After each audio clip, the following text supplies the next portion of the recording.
Well, hello there, and welcome back to the channel.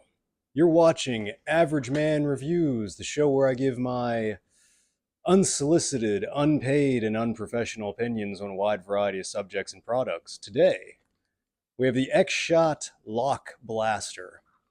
Now, these just came out like a week or so ago. They go for $15 at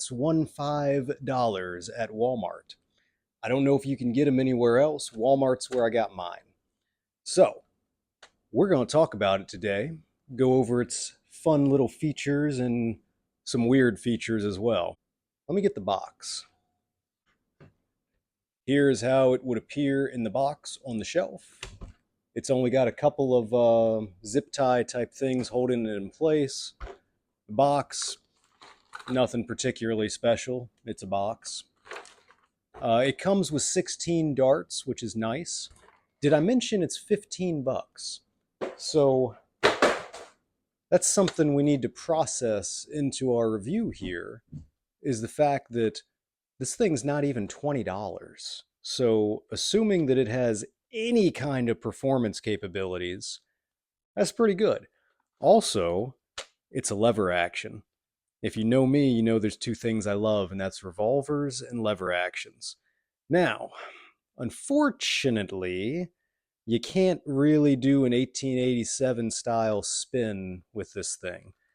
I've kind of worked out the closest approximation, which is to hold it with your hand mostly on the priming handle and flick it like that. Now, the problem with that is that it's a lot faster to just fire it normal. However, if you want to make it look fun, you can spin it. Same way you could do that in it, but nonetheless, it's a fun little feature. Let's talk about a not fun feature. Let's talk about something really dumb, to be quite honest. So the Lock Blaster takes its namesake from the fact that it has a lock on the blaster. I'm not kidding. This little spinning dial right here is a combination code for which, when you buy the blaster, you have to take your phone and scan the QR code, to which it will take you to a website where it gives you a unique code that allows you to unlock your blaster. Until then, you have a safety right here. When it is on safe, you cannot move the prime. You can hold on. Hold on.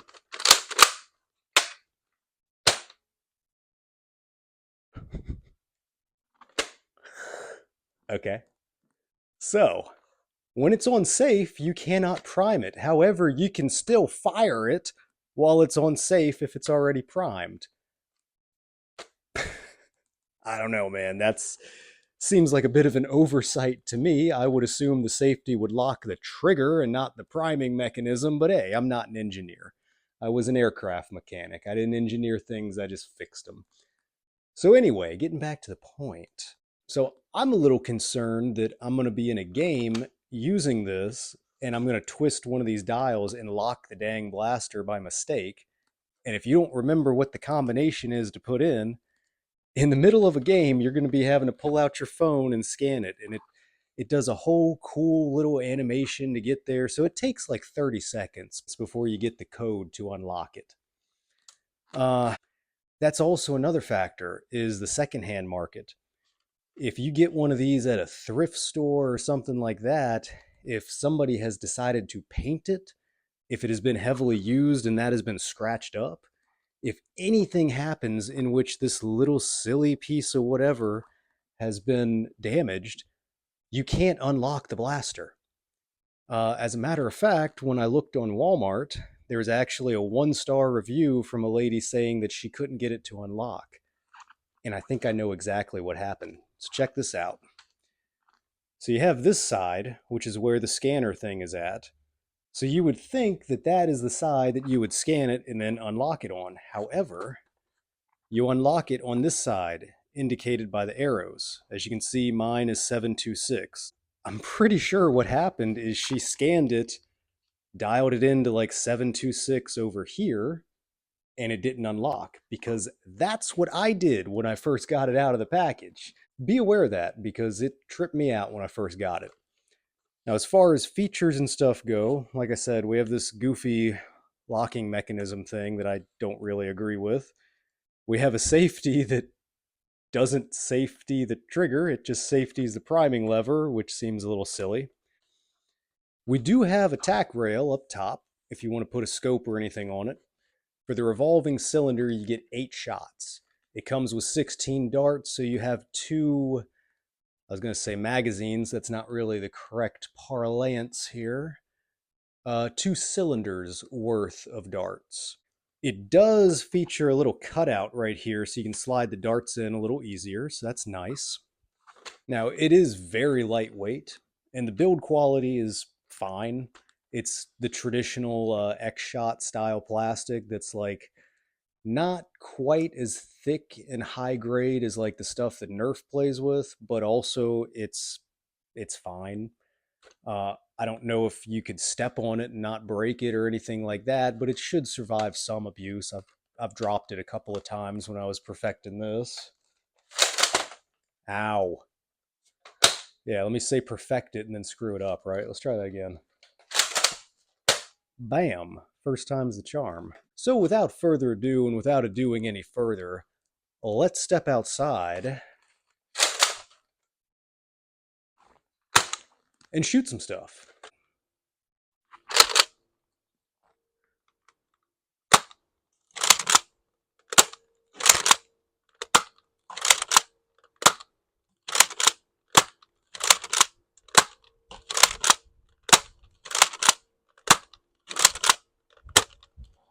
Okay. So that was not great.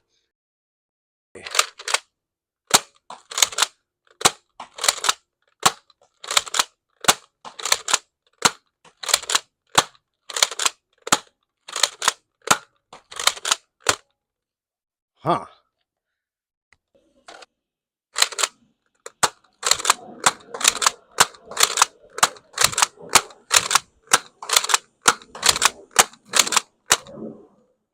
Wow. I'll be using the red half-length darts.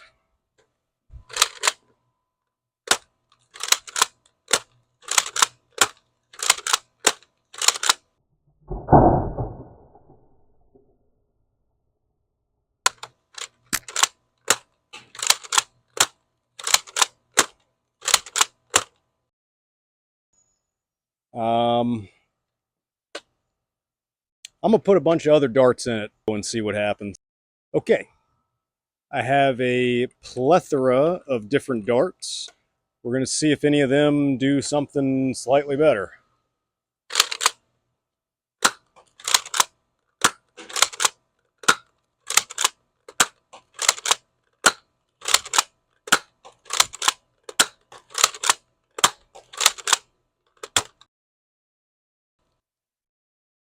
Okay.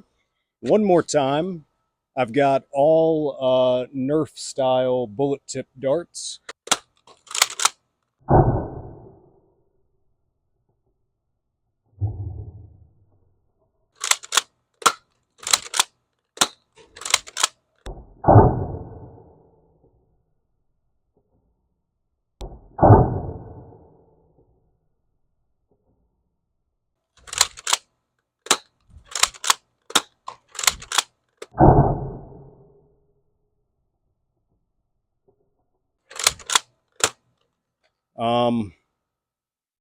I'll try 20 feet, see what that does. I loaded it back up with the original darts it came with. We're going to try it again from 20 feet and see if every shot will hit the target.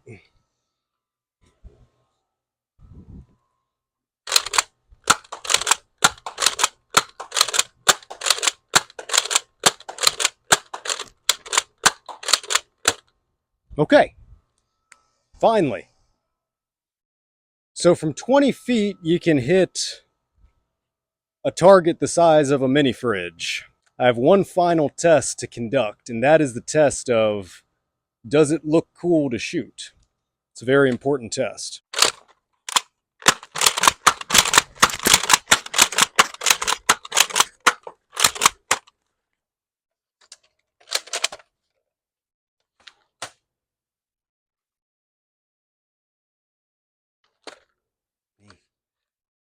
After action review, what do we think? Now, I didn't mention this earlier. The box lists the age range as 8 plus. That should have been a sign that the performance was not going to be great, because like the X-Shot long shot that has fantastic performance, it says like 14 and up on the box. So the fact that it specifically has a lower age range is going to imply that it is not going to shoot as hard or have as high of a performance, which is fine. I think what this basically is it's a cool gimmicky blaster that there's nothing else on the market right now that looks like this, right?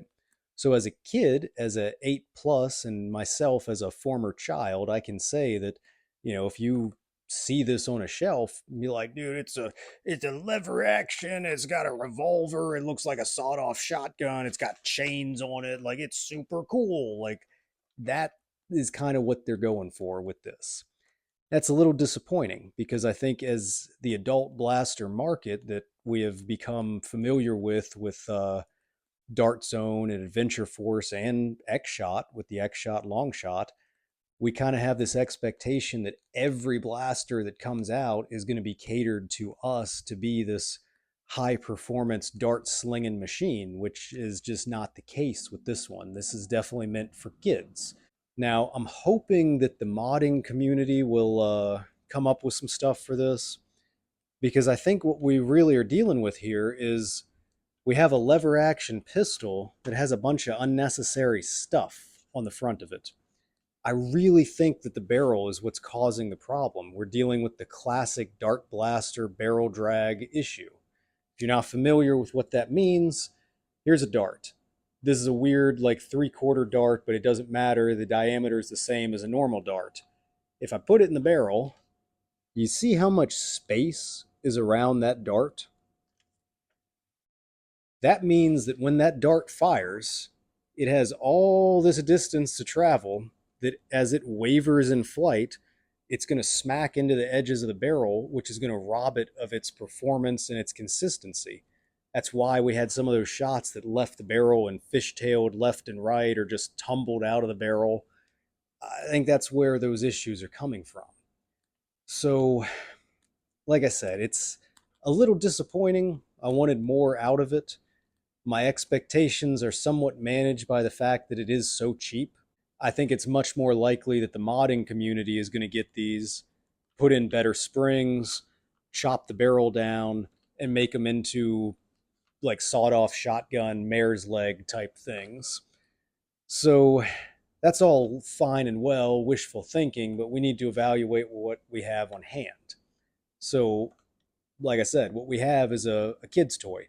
It's not really meant for the adult blaster market. It doesn't punch above its weight with performance, accuracy, or any of that type of stuff.